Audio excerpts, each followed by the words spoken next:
Princess ডায়নার ছোট্ট একটা কথা ছিল, তার সাথে কম বেশি সবাই আমরা পরিচিত।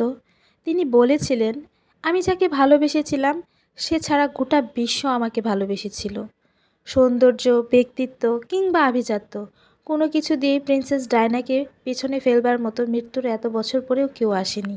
অথচ তার স্বামীও তাকে ঘরে রেখে আসক্ত হয়েছিল পরনারীতে, যার শেষটা হয়েছিল তাদের বিবাহ বিচ্ছেদ দিয়ে। তোমরা অনেকে বলো না, গুছিয়ে না চললে, নিজেকে সাজিয়ে না রাখলে পুরুষ হাতছাড়া হয়ে যায়। আসলে এটা পুরোপুরি মিথ্যা কথা। যার মানসিকতা নোংরা তার ঘরে হুট থাকলেও কাজের মেয়ের পিছনে ঘুরে বেড়াবে, আর যার মানসিকতা পরিষ্কার সে দিনের পর দিন শত শত সুন্দরী নারী উপেক্ষা করে শুধুমাত্র তার স্ত্রীর কথা ভেবে থেকে যাবে। এ থেকে আমরা কি শিখলাম? যার মন নোংরা আর যাই হোক সে কখনো ভালো মানুষ হতে পারে না। হে এভরিওয়ান, আসসালামু আলাইকুম। অনেকগুলো দিনের পর welcome to my new another blog. আজকে আপনাদের সাথে আমি শেয়ার করতে যাচ্ছি আমার পুরো একটা দিন, সাথে আমার ঈদের ড্রেসটা আপনাদের সাথে শেয়ার করব। অবশ্যই কমেন্টে জানাবেন যে কেমন হয়েছে। প্রথমত সকালবেলা উঠে এখানে আমি হাঁড়ি পাতিল যা ছিল সব ক্লিন করে নিয়েছি। তারপরে বাজার আনা হয়েছিল, তো ভাবলাম যে বাজারগুলো গুছিয়ে রাখি আর পাশাপাশি আপনাদের সাথেও একটু শেয়ার করি। তো এখানে আনা হয়েছিল বরবটি, যেটা আমার একটুও ভালো লাগে না, তবে খাই মাঝে মধ্যে। তারপরে আনা হয়েছিল কলমি শাক, পালং শাক, তো সব কিছু আলাদাভাবে রেখে দিলাম। আর এখানে আনা হয়েছিল বেগুন, পেঁপে। বেগুনটা খেতে আমার অনেক ভালো লাগে, সেটা বেগুনের ভাজা সবচেয়ে বেশি ভালো লাগে। তারপর এখানে আনা হয়েছিল নুডলস, সেমাই আর একটা বারবিকিউ চানাচুর, যেটা খুবই ভালো লাগে খেতে। আর এখানে কিছু বিস্কিট আনা হয়েছিল, যেটা আমি চার সাথে অনেক সময় খেয়ে থাকি। তারপর এখানে আমার একটা পছন্দের জিনিস, কলাটা আমি খুবই খাই, তো এখানে কলা আনা হয়েছিল, তো কলাটাও গুছিয়ে রেখে দিলাম। তারপর দুপুরে রান্নায় চলে গিয়েছি, আর এখানে এসব কেটে নিয়েছি, এখন ক্লিন করে নিচ্ছি। একদম সোজা রান্নায় চলে যাব, যেহেতু রোজা চলছে আর রোজার দিনে কাজে একটু দেরি হয়ে গেলে সন্ধ্যার টাইম পেরিয়ে যাবে। তো আমি অনেক সকাল থেকেই এই কাজগুলো করে থাকি টুকটাক করে। আর এখানে বেগুন, তারপরে কলিজা, এগুলো রান্না করব, এগুলা ওয়াশ করে নিলাম। এখানে প্রথমত আমি রান্না করে ফেলেছিলাম বরবটি আর আলু দিয়ে ভাজিটা।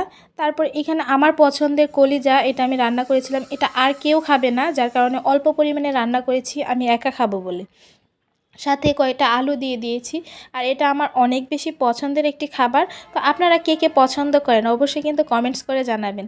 আমার কিন্তু মাংসের থেকে এই কলিজাটা খেতে অনেক বেশি ভালো লাগে। তারপর এখানে বানিয়েছিলাম বেগুনের ভাজা। এই বেগুন ভাজাটাও আমার অনেক বেশি পছন্দ। আর এই বেগুন ভাজাতে তেমন কোনো মশলা লাগে না, শুধু হলুদের গুঁড়া, একটু মরিচের গুঁড়া আর একটু লবণ। খুব ইজিভাবে এই মজার খাবারটা আমি মাঝে মাঝে বানিয়ে খাই, আর এটা আমার অনেক বেশি পছন্দের। তারপর আমার পছন্দের আরেকটি খাবার রান্না করেছিলাম, সেটা হচ্ছে ভুড়ি ভাজি। এটা আমি আমার ব্লগগুলো দেখলেই বুঝতে পারবেন যে আমি অনেক সময় এই ভুড়ি ভাজিটা রান্না করে থাকি। এটা আমার খুবই পছন্দের, গরুর ভুড়ি। যেহেতু রোজার মাস চলছে তাই সব খাবারই একটু অল্প পরিমাণে রান্না করতে হয়, না হলে নষ্ট হয়ে যায়। আর এই ভাজিটা আমি অনেক সময় ধরে রান্না করেছি, না হলে তো সেদ্ধ হবে না ভালো মতো।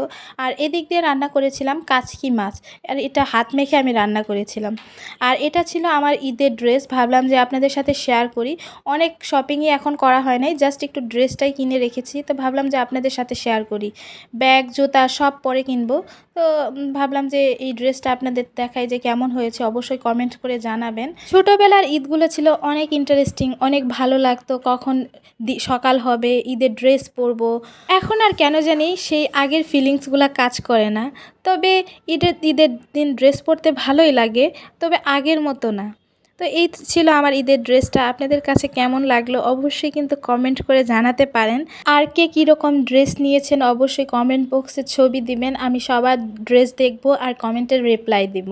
সব শপিং যেহেতু করা হয়নি, তো আপনাদের সাথে পুরোটা শপিং শেয়ার করতে পারলাম না। নেক্সট কোনো ব্লগ আসলে অবশ্যই সেখানে শেয়ার করব। আর আমি যেহেতু আগে ড্রেসটা কিনে ফেলেছি তাই ড্রেসটা শেয়ার করেছি। আর বিকালবেলা এখানে শরবত বানাতে চলে এসেছি। আমি যেহেতু শরবত খাই না, আমার হাজব্যান্ড খায়, তো ওর জন্য বানাচ্ছি শুধু 3 রকমের শরবত। আর আজকে কোনো ভাজা পোড়া খাবো না, আজকে ডিরেক্ট ভাত খাবো আমরা সবাই। আমার ছোট্ট এই ব্লগটি আপনাদের কেমন লাগলো অবশ্যই কিন্তু কমেন্ট করে জানাবেন। সবাই অনেক বেশি ভালো থাকবেন, সুস্থ থাকবেন। আজ এই পর্যন্ত, আল্লাহ হাফেজ।